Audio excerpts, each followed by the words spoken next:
जायफोरा इसोरनि जिउजों दैदेनजायो बिसोरो इसोरनि बिसाफोर। दिनै गोबां मानसिफोरानो सानो गिर्जायाव थांनाय खिनियानो आत्मिक नामा होननानै, आं आत्मायाव गोथां नामा होननानै। दिनै गोबां मानसियानो सानो गित खननाय खिनियानो दिनै आं आत्मायाव गोथां नामा। नाथाय जोङो जेब्ला बाइबेलखौ नायगोन अब्ला जोङो मिथिनो हायो आत्मिक मानसिनि सिनायथिया जाहैबाय जायहा इसोरनि थाखाय गांनाय दङ। दिनै नोंनि आरो आंनि जिबनाव जुदि इसोरनि गोथार जिउनि जुदि गरमा थायोब्लाना जेसेबां संसारा गाज्रि जाया मानो, जेसेबां बादा बिगिनि फैया मानो, रावबो नोंनि फोथायनायखौ, नोंनि इसोरजों थाबायनायखौ होबथानो हाया। जाय मानसिफोरा दिनै आत्मायाव गुसु जाबाय बे मानसिफोरा जाहैबाय दिनै जिउआव गुदुं गैला, गरम गैला। आरो दिनै नों आरो आं जुदि जिउआव थान्दा जालांदोंब्ला दिनैनि समा जाहैबाय सिरि मोननायनि सम। दिनैनि समा जाहैबाय इसोरनि जिउजों दैदेन जानानै इसोरनि लामाजों थाबायफिननायनि सम। दिनै नों जुदि गोथार जिउ दं होननानै गिर्जा खिनियावल' सैथो बाथ्रा बुंनानै गिर्जानिफ्राय ओंखारलांनाय लोगोसेनो नोंनि बिजनेसनि जायगायाव, नोंनि न'खर जिउ खुंनायाव, नोंनि संसारनि माबा मोनसे खामानि मावनायाव जुदि जेब्लायबो थगायबाय जुदि थायोब्ला सानदो नोंनियाव गोथार जिउ दङ ना गैया। दिनै बे बाइबेलनि भटखौ जोङो मिथिगौ, आंनो लामा नंगौ आरो गोथाङा। दिनै नोङो जिसुखौ बाबा होननानै गाबज्रिनानै नों जुदि थगायबाय थायोब्ला, नोंखायाव जुदि थाबायोब्ला, डुप्लिकेट जुदि जिउ खुङोब्ला सानदो नोङो जिसुखौ बाबा गाबज्रिनाय जायाखै, नोङो सैतानखौसो बाबा गाबज्रिनाय जादों। गोथार जिउनि मेथाइ खनब्लानो दि गोथार जिउआ फैगोन, नोंखौ दैदेनगोन बिदि नङा। इसोरनि जिउ गैयाब्ला बे जोबनाय मुगायाव सैताना नोंखौ फैनानै माबायदि दिलिन होगोन, माबायदि गालिनगोन मिथिनाय नङा। खायसे खायसे डिनोमिनेसनाव मण्डलिफोराव होनो हालेलुया प्रेज द लर्ड होनग्राफ्रा सैताननि होननानैसो बुंबावो। नाथाय सैताना माबायदि मानसिखौ आन्दायहोयो, बिसोरनि जिउनि मेगनानो गेवाखै। बे समाव जुदि जिसुआ फैयोमोनब्ला बर'फोरा 80% थालांजोबगौमोन। दंफां खुलुमालायनो जोङो ख्रिस्टियान मानसिफोरा जिसुनिख्रुइ गेदेरसिन साबादखौ खालामनायानो दंफां खुलुमनाय जादों। जिसुनियाव बर'साखौ दोना लाबासिनो साबादा जागौ खुलुमनायनिफ्राय बासायगोन होननायानो दंफां खुलुमनायनि समान। आरो बे समाव जुदि जिसुआ फैयोमोनब्ला थालांगौमोन नोंसोरो।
इसोरनि बोसोनखै थाङैनि सिगां आं फंसे बाथ्राखौ बुंनो नागिरदों।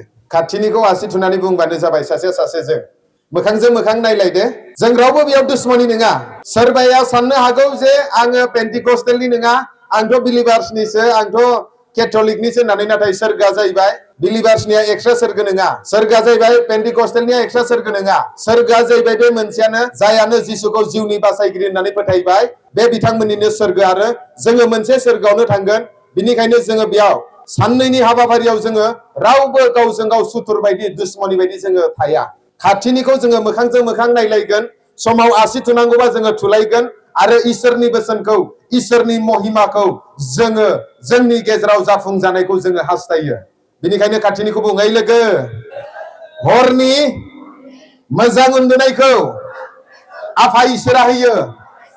नाथाय गिर्जा सिङाव, प्रग्रामनि सिङाव बक्स गिदिर गिदिर दामनानै इसोरनि बोसोन बुंनाय समाव उन्दुनो ओंखारनायखौ सैतानासो लाबोयो। सोरबाया जुदि बोसोन बुंनायाव थेनथेवदोंब्ला, उन्दुनो ओंखारदोंब्ला, सैताना बिनिनो लोगो जाखाबाय। हालेलुया। दिनै नोङो सैताननि लोगो जानो ना इसोरनि लोगो जानो? दिनै नों जुदि इसोरनि लोगो जानोब्ला गावखौ नोङो हुसियारै नोङो जिरायनांगोन। मानो होनब्ला गोबां समावनो जोङो सानो, गिर्जायाव फैबाय, बे पास्टरा बिदि बिदि बुंखागोन, बिदि बिदि प्रसार खालामखागोन, आंलाय मिन्थिखागौ माथो, आंलाय रोंखागौ माथो, आंनावलाय माथो डिग्री दंखायो, आंलाय माथो बाइबेल कलेजाव थांखानायसो, बे फिसा फिसौ मानसिनि बाथ्राखौ आं मानो खोनासंनो होननानै गावनि गोसोखौ गोरा खालामो। जायनि जाहोनाव गिर्जा सिङावनो थेन्थ'बाय थायो। आरो दिनै जुदि नोङो जिसुखौ जिउनि बासायगिरि होननानै गिर्जा सिङाव जुदि गोथार बाइबेलखौ बोसोन बुंबाय थानाय समाव थेन्थ'नो हायोब्ला सानदो, नों जाहैबाय आत्मायाव बेमार जानाय बेक्ति। जाय बेक्तिया दिनै आत्मायाव बेमार जानानै दङ, बेसो बोसोन बुंनायखौ बाख्नायनाय समाव, आरज खालामनाय समाव बिसोर खालामनो हाया। दिनै सोरबा सासे बेक्तिया जुदि उदैयाव जुदि गेस्ट्रिक जानानै दङब्ला, बिनि सिगाङाव जाहैबाय दाउ बेदर, अमा बेदर बा माबा मोनसे मोजां मुवा संब्लाबो जा होननानै बुंब्लाबो बे जाहैबाय आं जानो हाया, जाबानो गोबानो ओंखारो, ओंखामखौनो खहाबा, गोखा गोखा मोनो। मानो होनब्ला बिनि सिङाव बेमार दङ। दिनै जाय मानसिफोरा, फोथायारिफोरा इसोरनि बोसोनखौ खोनासंनायाव थेन्थावो, बे मानसिफोरा जाहैबाय आत्मायाव बेमार दङ। नों सानबैसे फास्टिं थायो बे गेदेर बाथ्रा नङा, नों खै बोसोरनि ख्रिस्टियान बे गेदेर बाथ्रा नङा, नोंनि मण्डलिया, नोंनि नखरा सेन्टिनारि जुबिलि, सिलभार जुबिलि सेलेब्रेट खालामनो हागौ। नाथाय नोङो जुदि दासिमबो गिर्जायाव बोसोन खोनासंनाय समाव जुदि थेन्थावोब्ला सानदो नोंहा जाहैबाय आत्मायाव थैनानै दङ। हालेलुया। दिनै जोङो टिमाव होखानाय दङ, जायफोरा इसोरनि जिउजों दैदेनजायो बिसोरो इसोरनि बिसाफोर। आंनिनाव गासैबो फरायफानि, जायफोरा इसोरनि जिउजों दैदेनजायो बिसोरो इसोरनि बिसाफोर। दिनै मा टपिकआ बेनो, जायफोरा दिनै इसोरनि जिउजों पबित्र आत्माजों दैदेनजायो बिसोरसो इसोरनि बिसाफोरनो। नाथाय दिनै जायफोरा आखायाव गोथार बाइबेल लानानै सानफ्रामबो गिर्जायाव थांलाय फैलाय जाबाय थायो हिसान सोंनाय बायदि, आरो बिसोरो जाहैबाय बर'दिन फैब्ला, गुड फ्राइडे फैब्ला बा माबा मोनसे फराव फैब्ला रंजा बाजा हायलालाय हुइलालाय मोसायो, नाथाय बिसोरो जुदि इसोरनि जिउजों दैदेनजायाब्ला जानो हागौ बे बेक्तिया धर्मसो मानिदों, नाथाय इसोरजों सोमोन्दो गैया। दिनै बाइबेलनि बोसोना, दिनैनि टिमा बेनो, जायहा इसोरनि जिउजों दैदेनजायो बिसोर इसोरनि बिसाफोर। खाथिनिखौ बुंलाय, ओइ लोगो, दिनैनो इसोरनि जिउजों दैदेनजायाब्ला सानदो नोङो सोरनि फिसा, सोरनि फिसा जागोन? हालेलुया। उन्दै उन्दै गथ'फोराबो बुंबावदोंसो, सोरबाया जुदि इसोरनि जिउजों दैदेनजायाब्ला बेसोर जाहैबाय इसोरनि फिसाफोर जानो हाया। नाथाय सोरनि फिसा जागोन? सोरनि फिसा जागोन? दिनै जायनियावनो इसोरनि जिउ गैया बे बेक्तिफोरानो जाहैबाय मानसिजों बुलायलायनोबो गिया, नांलायलायनोबो गिया, आरो बे जाहैबाय गाज्रि हाबा, पाप हाबा मावनोबो गिया। दिनै गोबां मानसिफोरानो सानो गिर्जायाव थांनाय खिनियानो आत्मिक नामा होननानै, आं आत्मायाव गोथां नामा होननानै। दिनै गोबां मानसियानो सानो गित खननाय खिनियानो दिनै आं आत्मायाव गोथां नामा। सोरबाया जुदि गिर्जायाव स्पेशल नाम्बार होयोब्ला बे सानो आं आत्मायाव गोख्रों, आं आत्माजों दैदेनजानाय, दिनै सोरबाया जुदि बे प्रग्रामाव फैनानै लिडिं खालामोब्ला बे सानो आं दिनै आत्मायाव दैदेनजानाय आरो आङो आत्मानि मानसि। नाथाय जोङो जेब्ला बाइबेलखौ नायगोन अब्ला जोङो मिथिनो हायो आत्मिक मानसिनि सिनायथिया जाहैबाय जायहा इसोरनि थाखाय गांनाय दङ। सोरबाया जुदि इसोरनि थाखाय गांनाय गैलाब्ला सानदो बे बेक्तिया जाहैबाय आत्मायाव थैबाय। मानो होनोब्ला गोथै मानसियासो जानाय आदार जाया, गोथै मानसियासो गांनाय उखैनाय गैया। सोरबा सासे फोथायारिया जुदि दिनै आत्मायाव जुदि थैबायब्ला सानदो बे बेक्तिया जाहैबाय इसोरनि थाखाय गांनाय गैला। इसोरनि थाखाय जिदिनखालि नोंहा गांनाय गैला हैदिनखालि नों सानदो आत्मायाव नोङो बेमार जाबाय बा दुरबल जाबाय। गोबां समावनो होनो गोदोसो आङो बिराद गरम गरममोन, गोदोसो इसोर होनोब्लाथाय उन्दुस्लाबलायि जास्लाबलायि, इसोरनि प्रग्राम होनोब्लाथाय बा माबा मोनसे गिर्जायाव थांनाय होनोब्ला इसोरनि हाबा मावनाय होनोब्ला एकदमबारे गरम गरम जायोमोन। नाथाय दा आङो बारा इन्टारेस्ट गैलिया। दा थांगोन कि थाङाखि, बाख्नायगोन कि बाख्नायाखि सानदो नोङो आत्मायाव थैलांगासिनो दङ। हालेलुया। खाथिनि बुंलाय ओइ लोगो, दिनै नोंनि जिउआव इसोरनि थाखाय गांनाय उखैनाय जुदि गैलाब्ला सानदो नोङो जिउआव बेमार जाबाय बा सोरबाया अलरेडि थैखाबाय। हालेलुया। प्रेज द लर्ड। गोथै मानसिखौ माब्लाबा रायलायनाय नुदों नामा? दिनै गोबां मानसिफोरानो होनो आङो दिनै गिर्जायाव हाबै हाबै बे फंसे बाथ्राखौनो बेसेबां खोनासंबावनो बानाय फैबायनो, बेसे आरज खालामबावनो, बे बिनायखौनो बिबाय थानांगौ, बे आरज खालामनायखौनो खालामबाय थानांगौ, बानाय फैबाय। सानदो जिदिनखालि नोंनियाव गोसो सिङाव इसोरनि प्रति गांनाया गैला हैदिनखालि नों जाहैबाय आत्मायाव थैबाय। जिदिनखालि नोंनि आत्मायाव इसोरनि थाखाय गांनाय उखैनाय दङ, नोङो जेसेबां रोंगौब्लाबो, जेसेबां मिन्थिगौब्लाबो, जेसेबां नोङो इसोरजों दैदेनजाब्लाबो आरो थोआखै, आरो नांबावगौ, आरो नांबावगौ, बिदि मोनसे गोसो थानाय मानसिया जाहैबाय आत्मायाव गोथां मानसि। बे मानसिया जाहैबाय आत्मिक मानसि। हालेलुया। गोबां मानसिफोरानो साननो हागौ बे पास्टरा फैनानै मा बाथ्रा बुंफैखो, आंथ' माथो 7 दिन फास्टिं थायो, ड्राइ फास्टिं, आंथ' माथो 21 days दानियेल फास्टिं थाबोबाय। नाथाय नों बायदि आं बायदि मुसलमानफोरा मास मोनसे फास्टिं थाबावोसो। नों जुदि जिउआव जुदि इसोरनि थाखाय गांनाय गैला, ओरैनो नियम बायदि जुदि नों फास्टिं थादोंब्ला सानदो नोंनि खुलुमनाय सिबिनाय गासैबो जाहैबाय धर्म बायदिल' जालांदो। मानो होनब्ला धर्म होननानै बुङोब्ला आं मिथिगौ आंनि बिफाया जाहैबाय दासिमबो बैष्णबनि पुजारी आरो बेखौ आसाम वेस्ट बेंगल उरिष्यायाव गावसिनि धर्मआव जुदि नारद होननानै बुङोब्ला सिनाय रावबो गैया। आरो दिनैनि दिनाव गुवाहाटीयाव लाल गणेश अदाल बाख्रा होननाय बैष्णब मन्दिराव आंनि बिफाया दासिमबो हरि कृष्ण होननानै फुजा खालामगासिनो दङ। हालेलुया। आरो दिनै आङो जिसुनि मुङाव बेयाव होख्रावनानै इसोरनि बोसोनखौ बुंगासिनो दङ। बेनिखायनो भाई आं बेखौनो बुंनो नागिरदों, जेसेबांनो जोङो फुराना जालाङो एसेबांनो जोंनि फोथायनाया दुरबलसो जालाङो। गोबां मानसिफोरानो दानिया नङा गोजाम मानसिफोरजों खामानि मावला, बे गोदान गोदान ख्रिस्टियानफोरजोंल' खामानि मावो। बे रं। गोबां समावनो बुङो उननिया सिगां जागोन सिगांनिया उन जागोन होननानै, बे जाहैबाय नोंनि बाहाना, नोंनि अलसिया, बे जाहैबाय नों उजुहासो देखायदों नोङो। हालेलुया। प्रेज द लर्ड। दिनै खाथिनिखौ बुं, ओइ लोगो मोखांजों मोखां नायलायना, ओइ लोगो उननिया सिगां जायो सिगांनिया उन जायो, बिदि बुंनानै बाहाना खालामनानै जिउआव दुरबल जानायनि सम नङा। हालेलुया। उननियाबो गरम जानांगोन आरो सिगाङाव थानायफोराबो दिनै गरम जानांगोन आरो रावबो थान्दा जानो मोननाय नङा। बेनिखायनो बाइबेलनि बोसोराव लिरनाय दङ गुदुंबो नङा गुसुबो नङा, दुंब्रुद ब्रुद फोथायारिखौ दिनै जिसुआ मुगैयोसोनो। दिनै सोरबा सासे फोथायारिया जुदि बेयाव गुदुंबो नङा गुसुबो नङा जानानै दङब्ला दिनै जिसु ख्रिस्ट'आ नोंखौ मुगैयो। गोबादैखौ रावबो मोजां मोना, गोबावनगोनसो होननानै बुंदो। सोरबा सासे दं नामा इयाव गोबादैखौ आरो गोबाबाय आरो लोगो लोगो जाफिनबाय? गोबादैखौ मोजां मोनो नामा? खायसे बिमाफोर दङ, वाइफफोर दङ, गावनि हासबेन्डआनो खस्थ' खालामनानै गोलोमदै गहोलायनानै खस्थ' खालामनानै लाबोयो, जेब्ला लोमजागोन माबा मोनसे देहाया मोजां नङा जागोन गोबागोन बेखौनो एसे उनावनो खुदै एकदमबारे नायनो बालायो। समाव लोमजानाय हासबेन्डखौनो गावखौनो साफा खालामनो होबावलायोसो। बेफोरबायदि माने ख्रिस्टियान आइजोफोरबो दंबावलायोसो। गोबादै होनोब्ला बयबो मुगैयो।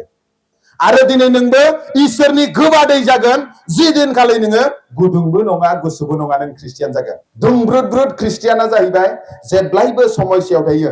दिनै इसोरखौ फोथायनायनि उनाव जिउजों दैदेनजाखांनायनि उनाव लासैनो नों जुदि जिउआव गुसु जालाङोब्ला बे दिनखालि जाहैबाय नोंनि जिबनाव समयसाया जाहैबाय माब्लाबाबो जोबनाय नङा।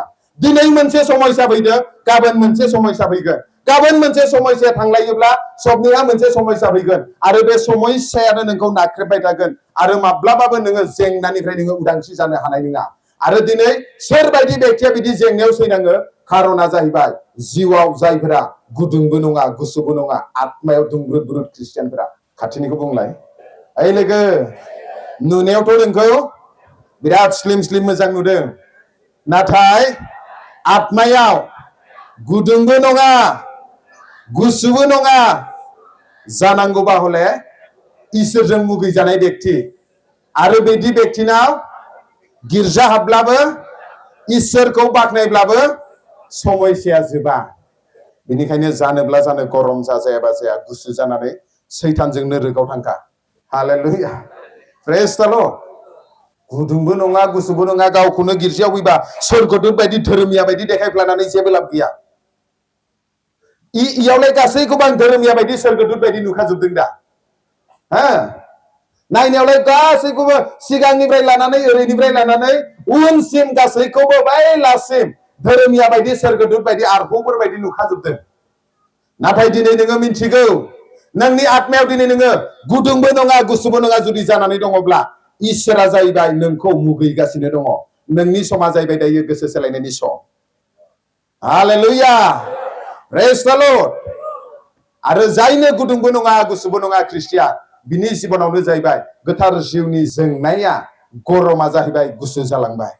जोङो फरायनि नुजाहोजानाय चेप्टार 3। दे आंनि उनाव फरायनि। आङो मिथिगौ नोङो माबायदि, नोङो गुसुबो नङा गुदुंबो नङा, दुंब्रुद ब्रुद। नोङो गुसु एबा गुदुं जाब्ला हामगौमोन, नाथाय नोङो दुंब्रुद ब्रुद, गुदुंबो नङा गुसुबो नङा। बिनिखायनो आङो नोंखौ गोबा अनगोन। जिसुजों गोबा जानो लुगैदों नामा सोरबा?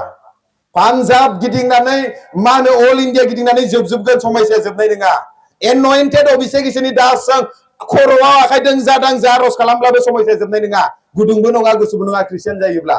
जानोबा जानो, जुदि गरम ख्रिस्टियान जाखायोब्ला, हे हालेलुया, बे गरम अरनि खाथियाव सोरबा थानो हायि जानो?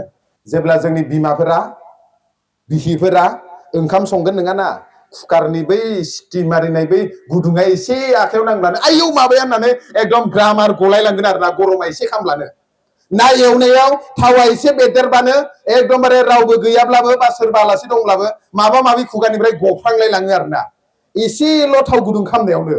दिनै नोंनि आरो आंनि जिबनाव जुदि इसोरनि गोथार जिउनि जुदि गरमा थायोब्लाना, जेसेबां संसारा गाज्रि जाया मानो, जेसेबां बादा बिगिनि फैया मानो, रावबो नोंनि फोथायनायखौ, नोंनि इसोरजों थाबायनायखौ होबथानो हाया। हालेलुया, प्रेज द लर्ड। नाथाय जाय मानसिफोरा आत्मायाव गरम गैया, गोथार जिउनि गरमा गैया, फिसा मोनसेल' समयसा फैनांगौ, बेखौनो बिसोरो बाहाना खालामनानै इसोरखौ बाख्नायनायनिफ्राय खुलुमनायनिफ्राय गोजान जायो। एसेल' दैज्लां बोथोराव अखायाल' फ्रि फ्रि थाइफ्रिनांगौ, गिर्जाया 20 कदमसो आगान हरब्लानो मोनहैयो, थेवब्लाबो अखा हादों साथायानो गैयानो। बै रायमना पार्कआव बेरायनोब्ला साथा दङ, अखा सिजानानैब्लाबो थांगोन। ओमफ्राय गिर्जायाव फैनोब्लाथाय एसेल' खर' सानांगौ। बे गुदुंबो नङा गुसुबो नङा ख्रिस्टियानफोरखौ होनदों दै आङो। एसेल' खर' सानांगौ, अब्लानो होनगोन नाय लोमजादों, एकदमबारे कम्बल खाख्लुबनानै थाबाय थागोन। जेब्ला बेरायनो अबावबा थांनो, बै एमएलए मुसि गांसे गांसे सिगां लाइनाव थाहैलायगोन। हालेलुया, प्रेज द लर्ड। अबावबा पिकनिक जानो होनलाय सिगां देलायनानै ओंखारगोन, खर' सानाय थानाय अबाव थांगोन, ओमफ्राय फैनानै एकदम कम्बलखा गोजांदों गोजांदों होनलायगोन। खिन्थु जाय मानसिफोरा दिनै आत्मायाव गुसु जाबाय, बे मानसिफोरा जाहैबाय दिनै जिउआव गुदुं गैला गरम गैला। आरो दिनै नों आरो आं जुदि जिउआव थान्दा जालांदोंब्ला, दिनैनि समा जाहैबाय सिरि मोननायनि सम। दिनैनि समा जाहैबाय इसोरनि जिउजों दैदेन जानानै इसोरनि लामाजों थाबायफिननायनि सम। हालेलुया, प्रेज द लर्ड। दिनै जों बेनिखायनो मिथिनो नांगौ, गुदुंबो नङा गुसुबो नङा जायोब्ला जोंहा खैफोद दङ। जानोबा जानो गुदुं जानांगोन। इसोरनि अरा जुदि थायोब्ला बे गुदुङा थाबाय थागोन। गोथार जिउआ जुदि गैयाब्ला बे गुदुङा गैया। बेनिखायनो जहना बुंदों, आङो दिनै गोसो सोलायनायनिसो बाप्तिस्मा होयो नाथाय आंनि उनाव जाया फैगोन बियो जाहैबाय गोथार जिउजों आरो अरजों बाप्तिस्मा होगोन होननानै बुंदों दिनै बे इसोरनि गोथार जिउनि अरा जुदि नोंनियाव थायोब्ला नोंनि अरखौ रावबो संसारनि समस्या खोमोरनानै दोननो हानाय नङा हालेलुया खायसे मानसिनि थाखाय बे दाखालिनि घटनाया जाहैबाय बाहानासो सोरबाया जुदि जिउआव जुदि गरम जानानै दङब्लाना बेखौ जाहैबाय बेफोरबायदि परिस्थितियाबो लाखिनो हाया हालेलुया नाथाय पास्टर जोङो मा होनो जिबौ बायदि सालु फारौ बायदि नम्र जानांगौना जोङो गियानि जानांगौना नाथाय नों जाहैबाय गिख हालेलुया दिनै रिभिलेशननि चैप्टार 21 भार्स 8 आव लिरनाय दङ दिनै गिख मानसिफोराबो सोरगोआव थाङा फरायनि नायखौ नुजा होजानाय 21 नि 8 दे गासैबो फरायनि दै उननिफ्राय लानानै सिगांसिम दे गासैबो नाथाय गिखफोर खेबसे बुंबावनि नाथाय गिखफोर फोथायैफोर आन्दाय होग्राफोर मानसि सिथारग्राफोर जिनाहारि खालामग्राफोर मोन्थोर रायग्राफोर मुर्ति खुलुमग्राफोर आरो सोलायग्राफोरनि जायगाया जोंनाय अर आरो गन्धकनि गेजेराव जागोन बेनो नैथि थैनाया नैथि थैनाय माने नोरोगाव थांनायनि बाथ्रा बुंदों नैथि थैनाय माने नोरोगाव थांनायनि बाथ्रा बुंदों सोरबाया जुदि गिखब्ला इसोरनियाव जुदि भरोसा गैयाब्ला फोथायनाय जुदि गैयाब्ला बेबो आखायाव गोथार बाइबेल लाब्लाबो सोरगोआव थाङा हालेलुया प्रेज द लर्ड दिनै खायसे मानसिनि थाखाय बे समस्याया जाहैबाय मोनसे बाहाना बायदिसो खारना जाहैबाय बिसोरो जाहैबाय आत्मायाव थैनानै दंखायो आरो बिसोरनो जाहैबाय इसोरनि गरमा गैया आरो जेब्ला इसोरनि गरमा गैया माबा मोनसेल फिसा समस्या फैनांगौ अब्लानो बिसोरनि गिनाया बारा जायो हालेलुया नाथाय जेब्ला नोंनियाव गोथार जिउनि अरा थागोन जेब्ला इसोरनि जिउआ थागोन नोंनियाव जाहैबाय गिनायनि जिउआ थानाय नङा मैया जोंहा रेभारेन्ड सारा होनदोंमोन दिनै इसोरा जोंनो गिनायनि जिउखौ होआखै बोलो आरो अननायनि जिउखौसो होदों हालेलुया आरो दिनै बे एखे जिउजोंनो नोंबो आरो आंबो दिनै दैदेन जानांगौ साबैसेया सानो आंनियाव पबित्र आत्मा दं होननानै आखाइ दिखा साबैसे व्यक्तिफोरा सानो आंनियाव पबित्र आत्मा दं होननानै अके गासैबो फोथायो जे आंनियाव पबित्र आत्मा दं होननानै गासैबो आखाइ खबनानै इसोरखौ हामबाय होननि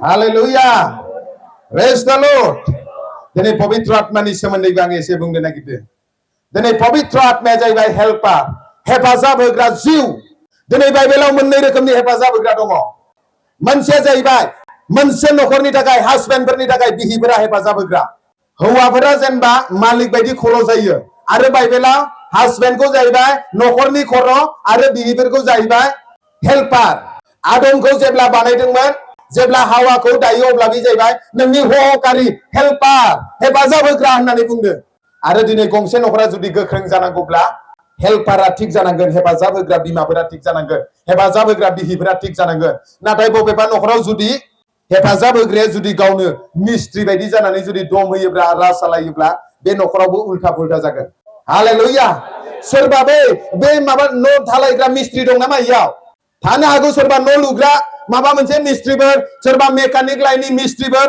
माबा मोनसे थानो हागौ बे मिस्ट्रिया जाहैबाय मिन्थिगौ माबायदि लुयोब्ला माबायदि जागोन नाथाय बे हेल्पारा जाहैबाय हे सिमेन्ट लाबो इथा लाबो बालु लाबो आरो बे हेल्पारा जुदि नखौ लुयोब्ला नआ उल्था पुल्था जागोन साइज गैयै जागोन फिनिशिं गैयै जागोन नंगौना नङा दिनै बाइबेलनि बोसोन बायदियै गंसे नखरा गोगोम जानो थाखाय जिउजों दैदेनजानाय नखरा जाहैबाय दिनै जाहैबाय हौवाफोरनि हेफाजाब होग्राया जाहैबाय बिहिफोरसो हालेलुया दिनै नोङो जेसेबां गावनो गोरों साख्रि मावनाय गेदेर अफिसार होननानै गावखौनो गोजौ थिखांना लाब्लाबो आत्मिक जुदि नों मानसिब्ला नों मिन्थिनो नांगौ दिनै जाहैबाय नोंनि नखराव जाहैबाय खर'आ जाहैबाय हासबेन्ड आरो बिहिफोरा जाहैबाय हेफाजाब होग्रा आरो बे नखरनि मालिकआ जाहैबाय जिसु हालेलुया प्रेज द लर्ड आरो दिनै जों जेब्ला बाइबेलनि बोसोनखौ नायगोन जायहा दिनै जिसुखौ जिउनि बासायगिरि गासै पापनिफ्राय गोसो सोलायनानै गासै संसारनि गाज्रिखौ नागारनानै जिसुनि उनाव थाबायबाय जिसुनि लामाजों थाबायबाय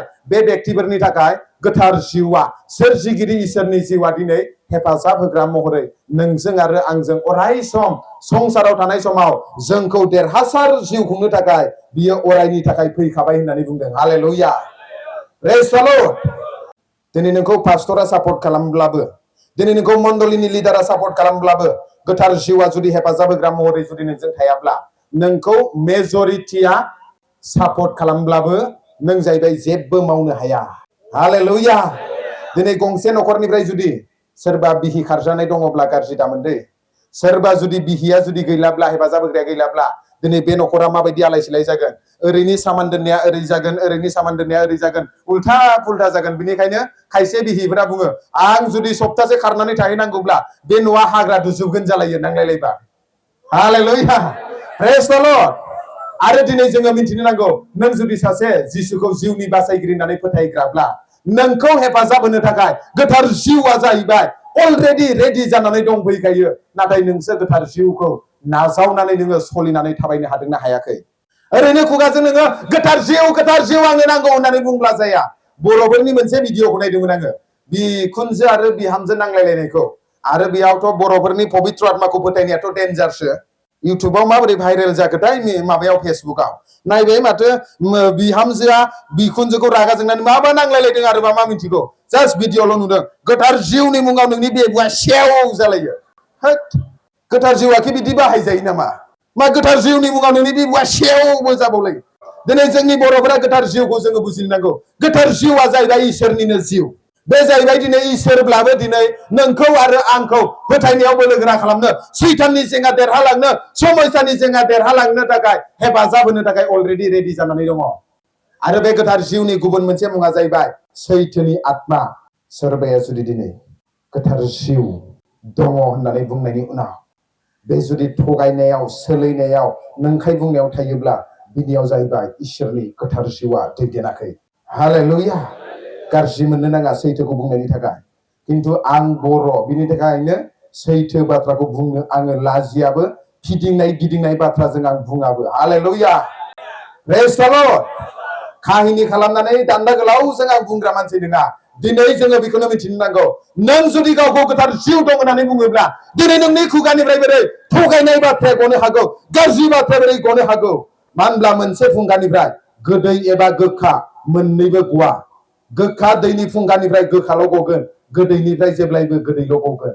दिनै नोंनि जिबनाव जुदि गोथार जिउ दङब्ला, थगायनाय, नंखाय बुंनाय, सोलैनाय, मेगन सानाय, एना एनि जानाया बोरै थानो हागौ। हालेलुया। बे जाहैबाय गोथार जिउनि चेप्टारनि डायरिनि साबजेक्ट नङा बियो, बिनि बाहेरनिसो बियो। जोङो नायनि, मानो होनब्ला जोंनि टपिकआ बेनो। दे गासैबो फरायनि, जायफोरा इसोरनि जिउजों दैदेनजायो बिसोरो इसोरनि फिसाफोर। जों बेखौ गोथौयै नायगोन दिनै। जहननि लिरनाय शुद्ध। दिनै जों जुदि गोथार जिउ दं होननानै सानोब्ला, गोथार जिउनि गुबुन मोनसे मुङा जाहैबाय हेफाजाब होग्रा जिउ, आरो गुबुन मोनसे मुङा जाहैबाय सैथोनि जिउ। गासैबो बुंनि सैथोनि जिउ। हालेलुया। प्रेज द लर्ड। दिनै नों जुदि गोथार जिउ दं होननानै गिर्जाखिनियावल' सैथो बाथ्रा बुंनानै, गिर्जानिफ्राय ओंखारलांनाय लोगोसेनो नोंनि बिजनेसनि जायगायाव, नोंनि न'खर जिउ खुंनायाव, नोंनि संसारनि माबा मोनसे खामानि मावनायाव जुदि जेब्लायबो थगायबाय जुदि थायोब्ला, सानदो नोंनियाव गोथार जिउ दङ ना गैया। सासे महिलानि लिडारा फैनानै प्रिचिं होफैदों।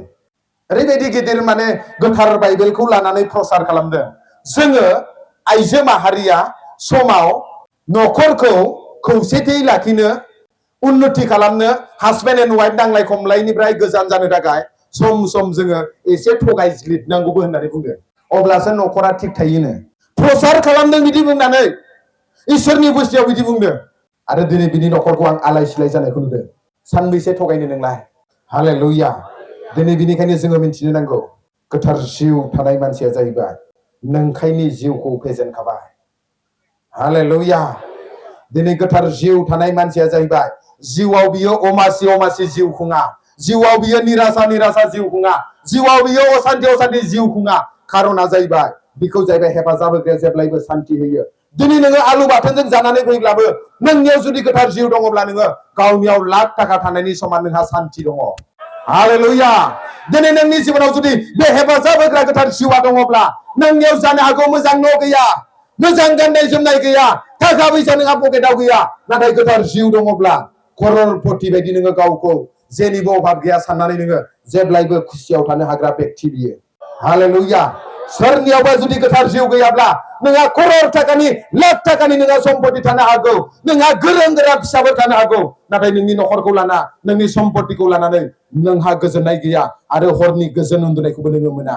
सानसे न'निफ्राय एबसेन्ट जाब्लानो आंनि नखरा मा जानानै दङ नों थाथिरनोनो हाया, सानदो नोंनियाव हेफाजाब होग्राया गैया। हालेलुया। जिदिनखालि बे संसाराव थानाय समाव नोंजों लोगोसे जुदि हेफाजाब होग्रा पबित्र आत्माया जुदि गैयाब्ला संसाराव नोंखौ आर्मि फौजिया नेनानै दोनब्लाबो नोंनि जिबना सुरक्षित नङा। हालेलुया। प्रेज द लर्ड। नोङो संसारनि साबसिन जानाय मुवाखौ जानो हागौ, नोङो डक्टरनि बुंनाय बायदि साइन्सनि बुंनाय बायदि नोङो जानाय लोंनायखौ मेनटेन खालामनो हागौ, नाथाय नोंनियाव जुदि गोथार जिउआ थानानै हेफाजाब होआब्ला नोंखौ जाहैबाय बेमारनिफ्राय रावबो बासायनानै लाखिनो हाया। डक्टरनि एडभाइसआबो नोंखौ जाहैबाय बासायनानै लाखिनो हाया। हालेलुया। साइन्सआबो जाहैबाय नोंनि नखरखौ, साइकेट्रिस्टफोरा जाहैबाय माखासे गियानखौ काउन्सिलिंखौ होनानै नोंनि नखरखौ गोजोन परिबेकआव लाखिनो हाया। बिनिखायनो बे हेफाजाब होग्रा गोथार जिउखौ नांगौ। हालेलुया। जायनि नखराव गोथार जिउ दङ बिनि नखराव जाहैबाय जानो हागौ गोबाय देरा, नाथाय सोरगो बायदि नोङो जिउ खुंनो। ओरैनो नोङो प्रभु नोंनि रायजोआ सोरगोआव जेरै पृथिबियावबो बिदिनो जाथों होननानै खुगाजोंल' नोङो पेक खालामनानै बायहाट खालामनानै जेबो लाब गैया। दिनै जाहैबाय इसोरा जाहैबाय दिनै संसारा जेरैबायदि गोजोननायखौ होआ, नाथाय बे इसोरा जिसुआ दिनै जोंनो बे गोजोननायखौ होनो फैदों, जायखौ जोङो थाखाजों मान सन्मानजों गावनि बेकग्राउन्डजों जोङो बायनो हाया। हालेलुया। प्रेज द लर्ड। दिनै जाय ख्रिस्टियान बेक्तिया गावखौनो जुदि ख्रिस्टनि सेला होननानै बुंनानै लायोब्ला, बेजों जुदि हेफाजाब होग्राया गैयाब्ला बेहा सानसे समाव बिहि दङमोन नाथाय दा डिभर्स जाबाय। बे बेक्तिया जाहैबाय दिनै सानसे समाव गोथार जिउजों लोगो लोगो थाबायनानै दा जुदि हेफाजाब होग्राया जुदि नोंजों गैलाब्ला सानदो नों जाहैबाय डिभर्स जानाय सासे हासबेन्ड बा सासे वाइफफोर बायदि नोङो, जेराव नोङो जाहैबाय दुखुनि सुखुनि गोजोननायनि बाथ्रा नोङो शेयार खालामलायनो हाया। हालेलुया। प्रेज द लर्ड। नाथाय गोसोआव लाखि, बे हेफाजाब होग्राया जाहैबाय सैथोनि जिउ। खाथिनिखौ बुंलाय, ओइ लोगो, बे हेफाजाब होग्राया सैथोनि जिउ। गोथार जिउ दं माने, गासैबो बुंनि, गोथार जिउ दं माने सैथोनि आखल आखुआ नुजानो नांगौ। दिनै आङो सोलायबाय, दिनैनि दि आं मोजां जागोन बिदि नङा, नाथाय जिउजों दैदेनजानाय मानसिया समाव गोरोन्थि मावनो गोसो जायो, नंखाय मावनो नंखाय बुंनो गोसो जायो, नाथाय थेवब्लाबो बे मानसिया जाहैबाय गावखौ जेब्लायबो हमथानो नाजायो। हालेलुया। जि दिनखालि आं जिसुखौ नाजावबाय बै दिनखालिनो आङो फुरा पबित्र जाजोब्बाय, गोथार जाजोब्बाय बिदि नङा, नाथाय आंनोबो सम लादों। मिन्थिगौ आङो बोसोनखौ मावनाङा होननानै मिन्थिगौ, नाथाय मावफ्लांनो नागिरो, सानफ्लांनो नागिरो, थेवब्लाबो कन्ट्रल होननाय मोनसे आखला जोंनि जिबनाव थानो नांगौ। हालेलुया। आं जेब्लायबो बुङो, दिनैबो बुंगोन, आं जाहैबाय जिसुखौ नाजावनि सिगां मोजां मानसि नङामोन। क्लास 8 निफ्रायनो आं जाहैबाय लोंग्रा। आंजों जायनो लोगो जायो बेखौनो सिगारेट सोबहैयो, आंजों जायनो लोगो जायो बेखौनो आं गुटखा जाहोनो फोरोङो, आरो बिदिनो सलिनानै क्लास 10 जेब्ला सफैयो, जोंनि ग्रुपआ सोरबा होनबाय लोंनानै होयोब्ला पास जायो। हा? मास्टार फोरोंनायखौबो गोसोखांजोबोनो। मानो होनबा बै लोंनायफोरा फुराना खायनि खोन्थायो नालाय, बिबा सोरनिफ्रायबा सोलोंखो बुंबाय, एबार क्लास 10 नि एग्जामाव लोंनानै थांगासिनो, 2007 नि बाथ्राखौ बुंदों आङो। लोंनानै थांगासिनो, लोंनानै लिरबाय, खुनुरुखुम गांनै साबजेक्टआव फेल, नाथाय बे समाव आंखौ ग्रेस होबाय।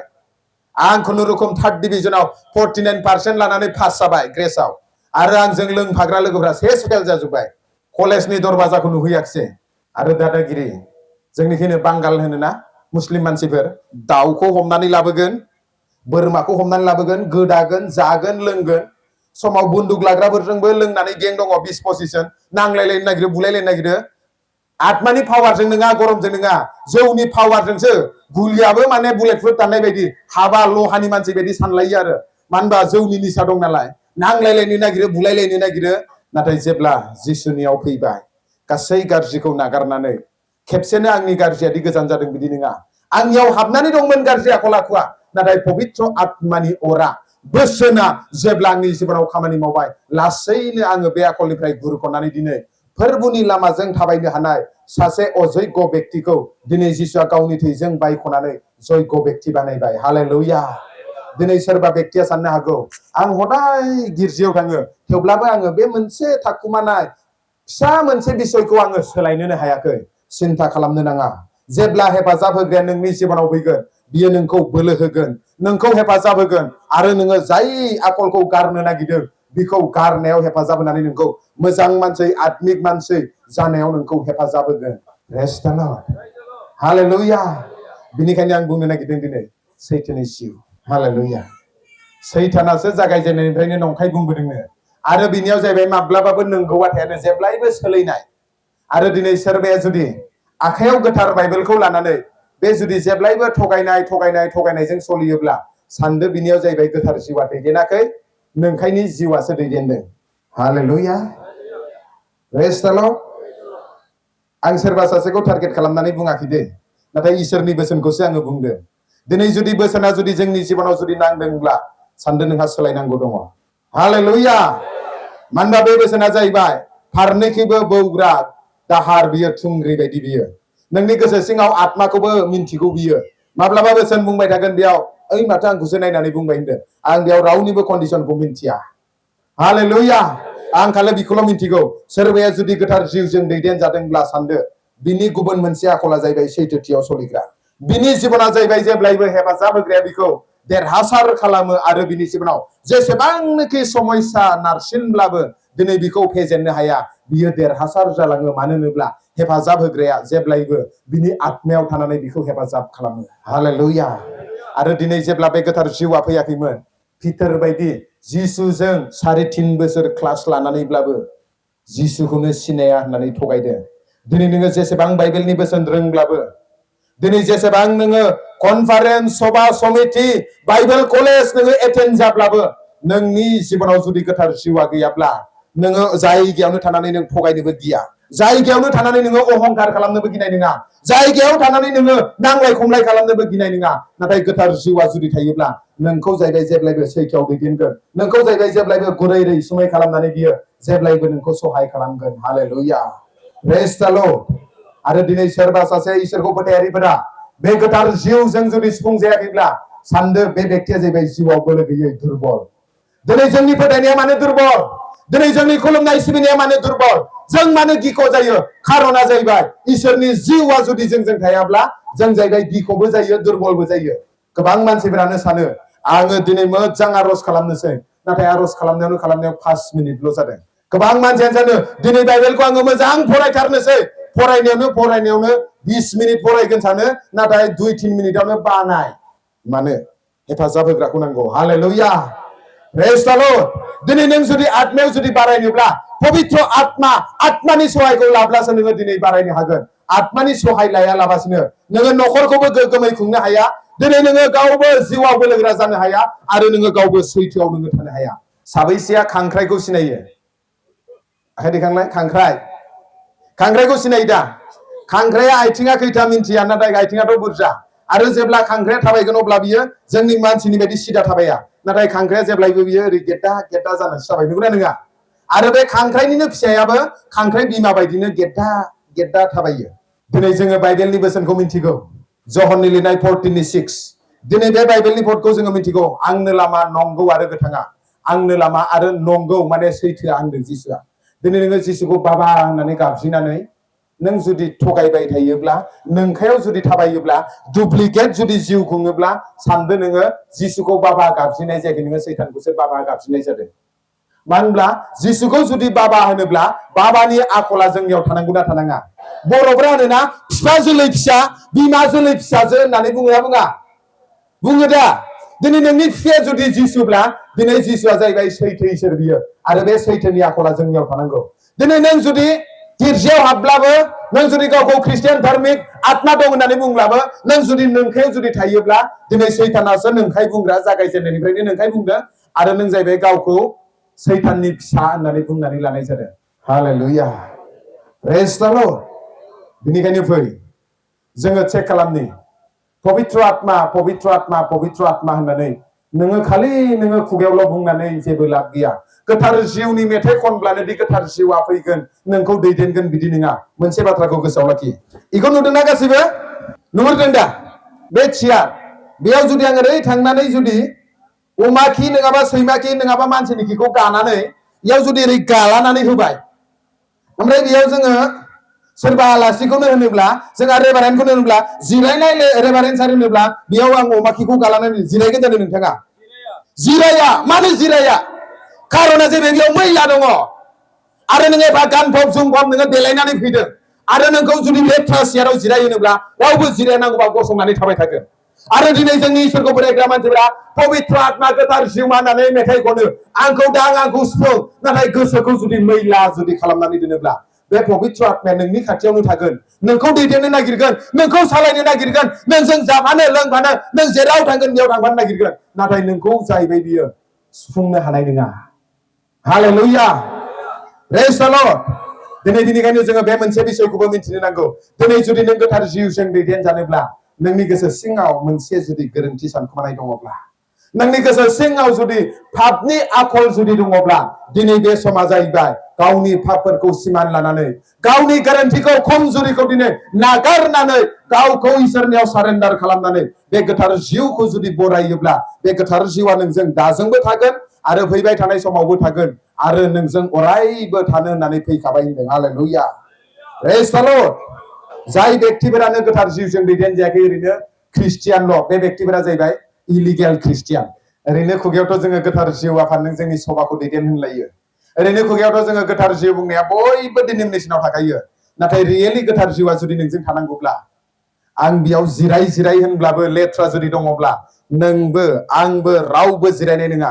दिनै गोथार जिउआ नोंजों थानो थाखाय, नोंनि आत्मायाव थानो थाखाय नोंनि आत्माया दिनै गोथार जानांगोन। हालेलुया। दिनै नोंनि संसाराव थानाय समाव मावफ्लांनाय पापफोरखौ गोरोन्थिफोरखौ नोङो इसोरनि सिगाङाव सिमान लानानै गावखौ नोङो इसोरनियाव जुदि गथायोब्ला, गावखौ जुदि गुरै नम्र खालामनानै फोरबु आं नोंनि बोसोन बायदि थाबायगोन, नोंनि लामाजों थाबायगोन आरो नोंनि जिउआ आंखौ दैदेन होनोब्ला बे जिउआ नोंखौ दैदेननो हेफाजाब होनो अलरेडि रेडि जानानै दङ। हालेलुया। हाबाफोराव थांदों ना थाङाखै? प्रग्रामफोराव थांदों ना थाङाखै?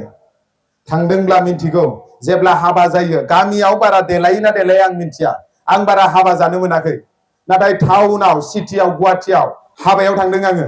2 घन्टायावनो ड्रेस सोलायो, मेकआपआबो 2 घन्टायावनो सोलायो, नाथाय बे मेकआपआ जाहैबाय डुप्लिकेट। नोंनि असलि महरा जाहैबाय जेब्ला नोङो साबोनजों सुजोबगोन ना, जेब्ला नों मेकआपआ खारजोबगोन ना, अब्ला बेयाव गोथौ दङ, बेयाव नानेखा दङ, बेयाव गोसोम दङ, गासैबो ओंखारजोबगोन। नाथाय दिनै नों जाहैबाय आत्मायाव गावखौ जेसेबां धोरोमिया नोङो आत्मिक देखायफ्लानानै मेकआप खालामनानै एक्टिं खालामनानै नों सलिया मानो, इसोरनि नोजोराव जाहैबाय नोंनि आसलि नोंनि हृदयखौसो गोसोखौसो इसोरा नायो। हालेलुया। संसाराव दान्दिसेनि थाखाय प्रग्रामनि थाखाय मेकआप खालामो, लेडिसफोराबो जा जेन्टसफोराबो जा, आरो बिराद समायना नुलायो। हालेलुया। प्रेज द लर्ड। नाथाय आसलि कालारा जाहैबाय एफाबां समायना नङाबो जानो हागौ। आरो दिनै नों आरो आं जोङो मिन्थिनो नांगौ, नों आत्मायाव जुदि दिनै समायना जुदि जानोब्ला नोंनि गोसो सिंनि मैलाखौसो नोङो नागारनो नांगौ। हालेलुया। आं मानसिनि सिगाङाव आथिं हेबालासिनो आङो दलद जिरायफ्लानानै नोंगौ पास्टर, येस सार, येस पास्टर होनफ्लानानै गुरै देखायफ्लानाया गेदेर बाथ्रा नङा। आंनि गोसो सिङाव आङो हसाखय, आङो बै सैथो बेक्तिया नंगौना नङा? हालेलुया। मानो होनब्ला गोबां इसोरनि फोथायारिफोरा दिनै गोबां एक्टिं खालामो। बिमा बिफानि सिगाङावबा बिराद धोरोमिया, बिमा बिफानि सिगाङावबा बिराद मानिग्रा, नाथाय बिमा बिफानिफ्राय गोजान जाब्लानो, मण्डलिनि मानसिनिफ्राय गोजान जाब्लानो बिसोरो मोख्रानि बारलाय सिंहनि बारलाय बिसोरनि आखला रायलायनाया सोलायो। आरो खायसे फोथायारिफोर दङ, पास्टरफोर, लिडारफोर फोथायारिफोरखौ थायोब्ला बिराद कन्ट्रलाव थायो। जेब्ला फोथायग्रा लोगोफोरा गैला, गोजान जायगायाव थांबाय, अब्ला बिनि आसलि आखला ओंखारसिगोन। सोरजोंबा होख्लायसिगोन, सोरजोंबा होख्लायसिगोन, सोरजोंबा गाज्रि जायगायाव थांसिगोन, सोरजोंबा अबावबा थांसिगोन। गोबां रोखोमनि जोङो डुप्लिकेसि जोङो जिउ खुङो। नाथाय दिनै बेफोरबायदि नों एक्टिं खालामनायाव गोथार जिउआ माब्लाबाबो नोंखौ थानानै दैदेना। दिनै नों जेरै गोसो सिंनिफ्राय जेब्ला जेनुइन सैथो बेक्ति जानानै थाबायगोन, अब्ला नोंखौ जिउआ हेफाजाब होगोन। हालेलुया। प्रेज द लर्ड। दिनै नोंखौ सोरगोदुत बायदि आरफौफोर बायदि नुदों, गाबोनबो नोंखौ बाजाराव आरफौफोर बायदि नुनांगोन। हालेलुया। प्रेज द लर्ड। दिनै नोंखौ धोरोमिया बायदि नुदों दिनैनि प्रग्रामाव, आरो नोंखौ जिसु फैजासे जाहाथे धोरोमिया बायदि नुयो। नों हारसिं थाब्लाबो ओंखाम संब्लाबो नों जाहैबाय जिजों दैदेनजानाय जेब्लायबो हालेलुया प्रेज द लर्ड मेथाइ इसोरनि बाख्नायनाय आरो आत्मिक जानानै जाहाथे जिउ खुंनो हायो। आरो जोङो मिथिनो नांगौ बे जोबनाय मुगायाव गोबां मानसिफोरानो जोबनाय मुगा नालाय बिदिनो जाखासिगोन, दावराव जाखासिगोन, जाथिजों जाथि नांलायलायखासिगोन, बोथोराथ' गाज्रिखासै, बोरैथो थांनानै थाबावनो जोंलाय होननानै गिनो हागौ। नाथाय जोबनाय मुगायाव जाहैबाय संसारखौ फारसेखै नायोब्ला गाज्रि आरो गुबुन फारसेखै नायोब्ला गोथार जिउआ जाहैबाय दिनै नोंखौ आरो आंखौ लुफावनानै सिगाङाव जेरैबायदि इसोरनि महिमाया नुजादों बिनिख्रुइ डाबलसिन इसोरा जोंखौ बाहायगोन। हालेलुया। नाथाय दिनै नों आरो आंहा बे जोबनाय मुगायाव जिउजों दैदेनजानाय जोङो बेक्ति जानांगोन। गाज्रिया गाज्रिसिन जालांगोन जुदि गोसो सोलायाब्ला। मोजां जुदि नोङो इसोरनि लामाजों थाबायदोंब्ला गुरै नम्र जानानै नों थांनाय बोसोराव जेसेबां नोङो आत्मिक जादों बिनिख्रुइ नोङो बांसिन बोराव नोङो थाबायनो हागोन। बे बोसोराव जुदि नोङो इसोरनि जिउजों दैदेनजानानै इसोरनि लामाजों थाबायोब्ला। बेनिखायनो बोथोरा मा जादों बेखौ जोंहा गिनानै जिउ खुंनायनि सम गैया। जों बुजिनो नांगौ गिनायनि जिउ होआखै। मोनसे बाथ्राखौ सोंनि आङो, कर'नानि समाव साबैसेयाथो लाल साहा लोंखो? आयौ, कर'नानि समाव ओरैबायदि खबर फैबाय कर'ना भाइरासनिफ्राय बासिनो थाखाय ओइ सान ओंखारिनि सिगांनो साहापातल' दै होनानै साहा लोंनांगौ, कर'नाया हाबनो हायालायनो। सोरबा प्रफेसि बुंदोंनो बिजों नुदों होननानै फुरा बेंगलाव थानाय बर', आसामाव थानाय बर', नागालेण्ड जेराव जेराव थानाय सेस खबरा खबरि 1 घन्टानि गेजेराव। आरो आंनिसिमबो खबरा फैदों, बिसासिफ्रा बुंदों पास्टर बिदि बिदिसोनो माथो बै नागालेण्डआव लोंग्रा फिका साहा लोंब्ला माथो बे कर'नाया जायानो, लोंनांगौनो इसोरा खोन्थादों होनबा। सानबाय आं सोंबाय मोनसे बाथ्रा बुंनि आं, साहापातआ गिदिरसिन ना साहापातखौ सोरजिग्राया गिदिरसिन? साहापातखौ सोरजिग्राया होनबाय। दिनै थैजानो गिनानै साहापातखौब्लाबो लोंलायगोन आरोना, नाथाय इसोरनियाव भरसा गैया। इसोरनि जिउ गैयाब्ला बे जोबनाय मुगायाव सैताना नोंखौ फैनानै माबायदि दिलिन होगोन, माबायदि गालिनगोन मिथिनाय नङा। खायसे खायसे डिनोमिनेसनाव मण्डलिफोराव होनो हालेलुया प्रेज द लर्ड होनग्राफ्रा सैताननि होननानैसो बुंबावो। नाथाय सैताना माबायदि मानसिखौ आन्दायहोयो, बिसोरनि जिउनि मेगनानो गेवाखै। खारना जाहैबाय गोथार जिउ गैयाब्ला जिउनिफ्राय फैनाय बोरखौ नोङो मिन्थिनो हाया। हालेलुया प्रेज द लर्ड। दिनै बेनिखायनो जोङो बुजिनो नांगौ बे जोबनाय मुगायाव जुदि नोङो गियानि जानानै जिउ खुङोब्ला, सैताननि आदब खायदानिफ्राय बासिनानै थानोब्ला जिउजों सुफुंजानाय, जिउजों दैदेनजानाय बेक्ति जागोन, अब्लासो नोङो खारग'गोन। नङाब्ला मानसिया जिखौनो बुंगोन बेखौनो नोङो मावगोन। बे समाव जुदि जिसुआ फैयोमोनब्ला बर'फोरा 80% थालांजोबगौमोन, 20% थांगौना थाङामोन मिथिया। सब लाल साहा लोंजोबदों थैजानो गिना। दंफां खुलुमालायनो जोङो खृष्टान मानसिफोरा जिसुनिख्रुइ गेदेरसिन सापातखौ खालामनायानो दंफां खुलुमनाय जादों। हालेलुया। जिसुनियाव भरसाखौ दोना लाबासिनो सापातआसो आंखौ कर'नानिफ्राय बासायगोन होननायानो दंफां खुलुमनायनि समान। आरो बे समाव जुदि जिसुआ फैयोमोनब्ला थालांगौमोन नोंसोरो। हालेलुया। बेनिखायनो बे गोब्राब मुगायाव गोथार जिउजों दैदेनजानानै सुफुंजानानै जों जेब्ला आवगायगोन, अब्ला जोंनि थाबायनाय लामाया दिलिननाय नङा, अब्ला जोंनि थाबायनाय लामाया गालिननाय नङा, नोंखौ आरो आन्दायहोनो हानाय नङा। हालेलुया प्रेज द लर्ड। दिनै सोर साबैसेया जिउनि थाखाय गांदों आं मिथिया, नाथाय जायानो दिनै जिउनि थाखाय गांदों बे बेक्तिखौ दिनै इसोरनि जिउआ सुफुंगोन। लुक 11:13। दिनै जोङो संसारनि बिमा बिफाफोरा गाज्रि जानानैब्लाबो दिनै जुदि गावनि गथ' गथाया जुदि मोजां मुवाखौ बियोब्ला मोजांखौ होनो रोंगौ, बिसिनि गाज्रिखौ जों हास्थाया। दिनै सोरगोनि बिफाया दिनै बिनियाव जुदि जिसुनि मुङाव नों गोथार जिउखौ बुयोब्ला नोंनो बे जाहैबाय गाज्रि जिउ, खालिनि जिउखौ होआ बियो, इसोरनि पबित्र आत्मानि जिउखौनो होगोन। हालेलुया। दिनै बेनिखायनो बिग्रा साफ्रोमबो मोनगोन होनदों, नागिरग्रा साफ्रोमबो मोनगोन, दराव सौग्रा साफ्रोमनोबो खेवनानै होनाय जागोन। जाया गांदों दिनै सुफुं जागोन, जाया दिनै फोथायनायजों नागिरनानै फैदों बिसोरो मोनगोन। बेनिखायनो आं गुरै खावलायो, गाव गावनि जिबनखौ, गाव गावनि लाइफखौ नोङो सारेन्डार खालामनानै गावनि गोसो सिङाव जुदि माबा मोनसे अहंखार, माबा मोनसे गोरा दुगानाय बा संसारनि आखल आखुफोर दङब्ला बिखौ नोङो नागारनानै गावखौ गुरै नम्र खालामनानै जेब्ला नों गावखौ सारेन्डार खालामगोन, बे बिफानियाव नोङो बिगोन जिसुनि मुङाव गोथार जिउखौ सुफुंनो, अब्ला बे गोथार जिउआ जेब्ला नोंखौ सुफुंगोन, अब्ला नोंनि जिबना माब्लाबाबो एखे थानाय नङा। हालेलुया। जेरैबायदि सासे मानसिया जौ लोंब्ला बिनि दम, बिनि रायलायनाय, बिनि सलिनाय केरेक्टारानो बेलेग रोखोमनि जायो। 10 थाखा थाब्लाबो 1000 थाखानि बाथ्रा रायलायो। थिग बेफोरबायदिनो जाय बेक्तिफोरा दिनै गोथार जिउजों सुफुंजागोन, बे गोथार जिउजों सुफुंजानाय व्यक्तिफोरा संसाराव दंब्लाबो संसारनि आखल आखुजों सोलिनाय नङा, सोरगोनि आखल आखुखौ लानानै सोलिगोन। हालेलुया। जौ लोंग्राफ्रा जेरैबायदि जौनि आखल आखुजों सोलियो, थिग बेफोरबायदिनो गोथार जिउजों सुफुंजानाय व्यक्तिफोरा सोरगोनि आखल आखुखौ लानानै, सोरगोनि बोलोखौ लानानै, गोहोखौ लानानै दिनै सोलिगोन। बेनिखायनो इफिसियाननि चैप्टार 5:18 लिरनाय दङ, द्राखा बिदैजों दाफे नाथाय गोथार जिउजों सुफुंजा होननानै। जेब्ला नों गोथार जिउजों सुफुंजागोन, गोथार जिउआ जेब्ला नोंखौ दैदेनगोन, अब्ला बे बिफा इसोराबो बुंगोन आंनि बिसाफोर बियो। मानो होनबा बाइबेलाव लिरनाय दङ, जायनियाव ख्रिस्ट'नि जिउ गैया बियो ख्रिस्ट'नि नङा। ख्रिस्ट'नि जुदि जानोब्ला दिनै गोथार जिउआ थानो नांगोन। बोराय बुरै, फर आनफर गासिबनियावबो दिनै बे गोथार जिउआ थानो नांगोन।